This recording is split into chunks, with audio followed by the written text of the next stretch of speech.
The rain drummed steadily against my studio apartment's window as I sat at my cramped desk, staring at a spreadsheet that refused to make sense. $28.43 remained in my checking account, and rent was due in a week. I massaged my temples, trying to conjure a solution from the endless columns of numbers that documented my dwindling finances.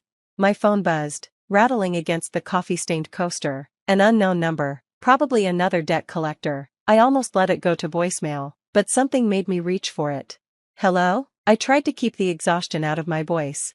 Is this Miss Sarah Richardson? The voice was crisp, professional. I'm calling from Hamilton Associates law firm regarding the estate of Margaret Wellington. My heart stuttered. I hadn't heard that name spoken aloud in over 2 decades. Margaret Wellington, my grandmother, my real grandmother, not the imperious woman who took her place. Memories flooded back, the smell of oil paints and turpentine, warm hands guiding mine across canvas, a gentle voice telling me that being different wasn't wrong. It was my superpower. There must be some mistake, I managed to say. She passed away when I was 6. Yes, Miss Richardson. However, a trust was established in your name, with specific instructions for it to be revealed on your 30th birthday. Given that milestone occurred last week, I'm calling to inform you of your inheritance. Last week, my 30th birthday, I remembered sitting alone in this very apartment, a single cupcake with an unlit candle before me. My phone had remained silent except for a text from my father's secretary, not even from him directly, with the perfunctory happy birthday that felt more like an obligation than a celebration. After scheduling a meeting for the next morning, I sat in stunned silence, listening to the rain and my own heartbeat. I moved to my small bedroom and opened the bottom drawer of my dresser, pulling out an old shoebox. Inside, wrapped in tissue paper, lay my most precious possession, a small watercolor painting of a young girl, me, sitting at an easel. My grandmother had painted it months before her death. On the back, in her elegant handwriting, to my Sarah, who sees the world in colors others haven't dreamed of yet. That painting was the only thing I had left of her. After her death, my father had quickly remarried, and his new wife, my stepmother, Diana, had systematically erased all traces of Margaret Wellington from our home. The paintings were sold or stored away, the photographs removed, the art supplies donated. Within a year, it was as if my grandmother had never existed. Just last week, at what was supposed to be my birthday dinner, scheduled 3 days late because it better suited their calendar, Diana had delivered her usual assessment of my life choices. 30, she had said, swirling her wine with manicured precision. And what do you have to show for it, Sarah? Your sisters are both married, with proper careers. Charlotte's just made junior partner at her firm, and Madison's husband is opening their second restaurant. Meanwhile, you're still dabbling. I had pushed my food around my plate, the overpriced restaurant's lighting suddenly too harsh. My father had become intensely interested in his phone, as he always did when Diana started in on me. My stepsisters had exchanged their practiced looks of pity, their matching engagement rings catching the light. Now, lying on my bed with my grandmother's painting, I wondered what she would have thought of the life I'd chosen. I'd stayed true to my passion for art, even when it meant taking odd jobs to pay the bills. I'd had small successes, a few pieces sold, a positive review in a local arts blog, a regular spot at the weekend market where I sold custom portraits, but I couldn't deny that the constant criticism and financial struggle had taken their toll. Chapter 2, Revelations. The Hamilton Associates building loomed before me the next morning, its glass and steel facade reflecting the sun. The receptionist directed me to the 14th floor, where I was greeted by James Hamilton himself, a distinguished-looking man in his 60s. His office was exactly what you'd expect from a high-powered lawyer: dark wood, leather chairs, and a view of the city that probably cost more per square foot than my entire apartment. He gestured for me to sit, then took his place behind the massive desk.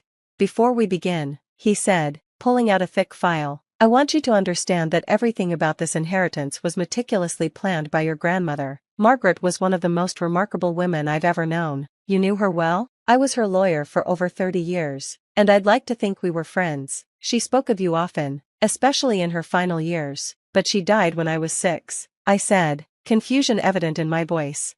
Hamilton smiled, a gentle expression that softened his professional demeanor. She did, but her planning for your future continued long after she was gone. You see, Margaret knew exactly what would happen after her death. She predicted your father's remarriage, the likelihood of you being, let's say, redirected from your artistic inclinations. She wanted to protect you, but she also wanted you to develop your own strength, your own identity. He opened the file and began laying out documents. What I'm about to tell you will come as a shock. Are you ready? I nodded, though I wasn't sure anyone could be ready for what came next. Your grandmother left you an inheritance of $50 million. The room tilted slightly. I gripped the arms of my chair, certain I had misheard. 50 million? Yes, but that's not all. She also left you her entire art collection, including works created under her pseudonym. Pseudonym? Hamilton's eyes twinkled. Have you ever heard of M.W. Blake? My jaw dropped. M.W. Blake was a revolutionary artist who had emerged in the 1970s, known for bold, experimental works that challenged conventional techniques. Blake's paintings sold for millions, hung in major museums, and had influenced an entire generation of artists, and no one knew Blake's true identity. My grandmother was M.W. Blake? Indeed, she kept it secret for many reasons, not least of which was her desire to be judged solely on her work, not her gender or family connections. The art world still doesn't know, and according to her wishes, won't know for another 20 years. Hamilton pulled out a thick envelope. She left you letters, dozens of them, written throughout her final years, each one dated, meant to be delivered with your inheritance. She also arranged for trusted friends to keep her informed about your life. She knew about your art school graduation, your first sale, your struggles with your family's expectations. She watched over you, in her way. Tears blurred my vision as he handed me the first letter. The paper was aged, but the handwriting was exactly as I remembered, elegant, confident, full of character. My dearest Sarah, it began. If you're reading this, you've reached your 30th birthday, and more importantly, you've stayed true to yourself, despite what I'm sure has been enormous pressure to conform. I've had to make an impossible choice, to protect you from afar or to let you face the challenges that would shape you into the person you're meant to be. I chose the latter, but I've made sure you'll never have to face them alone again. The next few hours passed in a blur of documents, signatures, and revelations. My grandmother hadn't just left me money, she had created an intricate support system designed to activate at precisely this moment in my life. The trust included provisions for everything from housing to healthcare, from art supplies to business investments. Hamilton handed me a small, ornate key. This belongs to a storage unit. Inside, you'll find every painting your grandmother kept from her personal collection, including several that have never been shown publicly. She wanted you to have them, along with her journals and personal papers. Why wait until I was 30? I asked. Why not tell me sooner? Margaret believed that true artists need to find their own voice, free from external influences, even positive ones. She worried that knowing about her success, her secret identity as M.W. Blake, might overshadow your development as an artist. She wanted you to struggle, to doubt, to question, but ultimately to persist despite it all. And you did, Hamilton continued. There's something else you should know. Your grandmother left specific instructions about how to handle your family's reaction to this inheritance. She anticipated complications. What kind of complications? The terms of the trust are ironclad. Your father, stepmother, and stepsisters have no legal claim to any part of it. However, Margaret suspected they might try to influence your decisions once they learned about your inheritance. I could already imagine Diana's reaction. The way her perfectly composed facade would crack at the news. My stepsisters would be beside themselves, their carefully cultivated superiority shattered. And my father, what would he do when he realized his disappointing daughter had inherited not only his mother's fortune but her artistic legacy as well? Later that day, I made my way to the storage facility. The key trembled in my hand as I approached the unit. The lock clicked open, and I pulled up the heavy door. The space inside was enormous, climate-controlled, and meticulously organized. Paintings lined the walls, each carefully wrapped and labeled. In the center stood several filing cabinets, and against one wall, a large wooden desk with a leather chair, my grandmother's workspace, preserved exactly as she had left it. On the desk lay a leather-bound journal with an inscription, "To Sarah, now that you know the truth about M.W. Blake, it's time for you to understand the woman behind the name. Read these pages when you're ready. They contain not just my story, but the lessons I learned about art, life, and the price of being true to yourself." My phone buzzed. Diana, your father is very disappointed that you've been ignoring our calls. This is exactly the kind of irresponsible behavior we've been concerned about. Call me immediately. Looking at her message, I felt something shift inside me. The old Sarah would have apologized, made excuses, tried to smooth things over, but sitting in my grandmother's chair, surrounded by the proof of her secret life and her unwavering faith in me, I felt stronger. I turned off my phone. It was time to start writing my own story. The first month after receiving my inheritance passed in a whirlwind of decisions and discoveries. Following Hamilton's advice, I kept the news to myself while I got my affairs in order. I moved out of my studio apartment into a secure building with a proper art studio space. I hired financial advisors, set up charitable foundations, and began the process of cataloging my grandmother's art collection. Each night, I read one of her letters, absorbing her wisdom and understanding more about the woman she had been. She wrote about her decision to create M.W. Blake, about the freedom she found in anonymity, about the joy of creating without the burden of expectations. Art isn't about recognition, one letter read. It's about truth, your truth. The world will try to shape you, to mold you into something comfortable and predictable, but true artists must resist that shaping. We must instead shape ourselves. I threw myself into my work with renewed passion. Without the constant pressure of financial survival, my art began to evolve. I experimented with techniques I'd never dared try before, working on larger canvases, with expensive materials I'd only dreamed of using.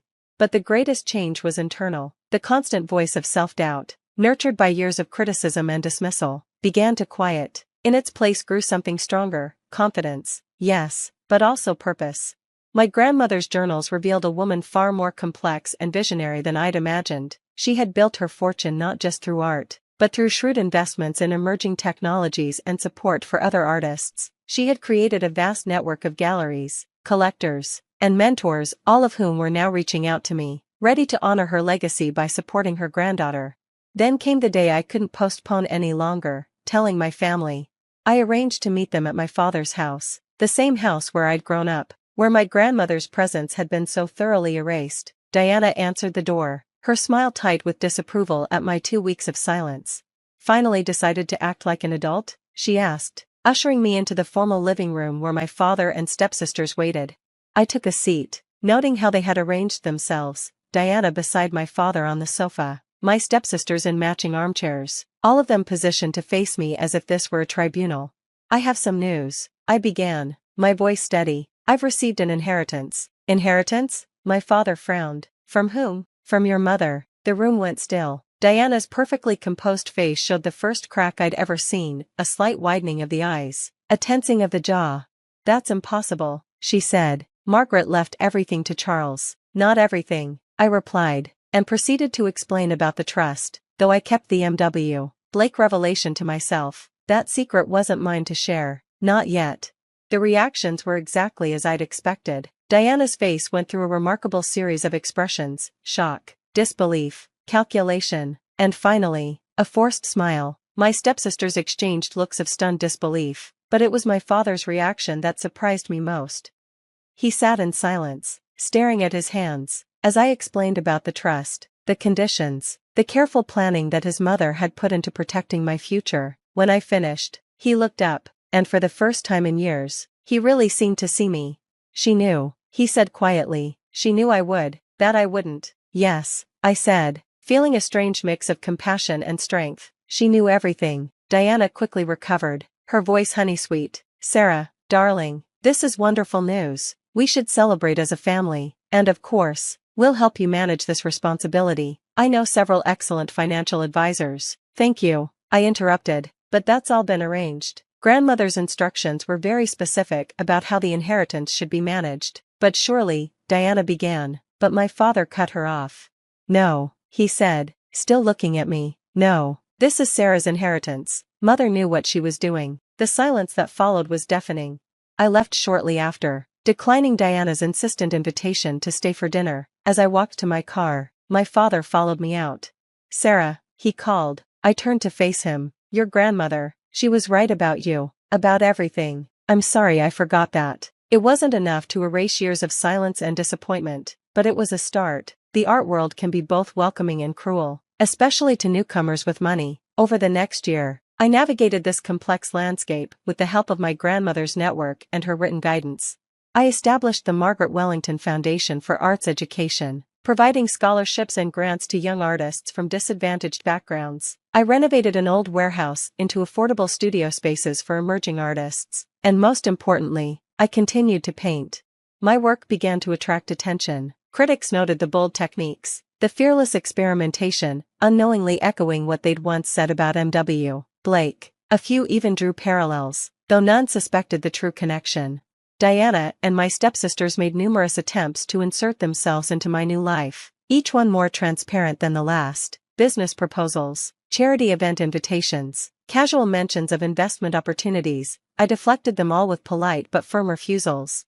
My father, however, began a slower, more genuine journey of reconciliation. He visited my studio one day, looking out of place among the canvases and paint-splattered floors.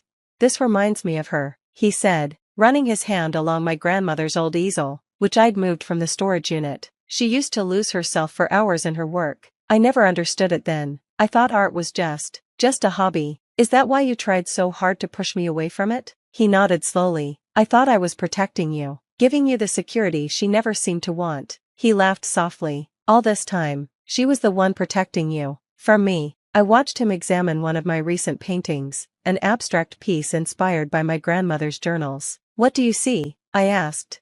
He studied it for a long moment. "Freedom," he finally said. "I see freedom." The next year brought more changes. My work was featured in major galleries, the Foundation's first class of scholarship recipients,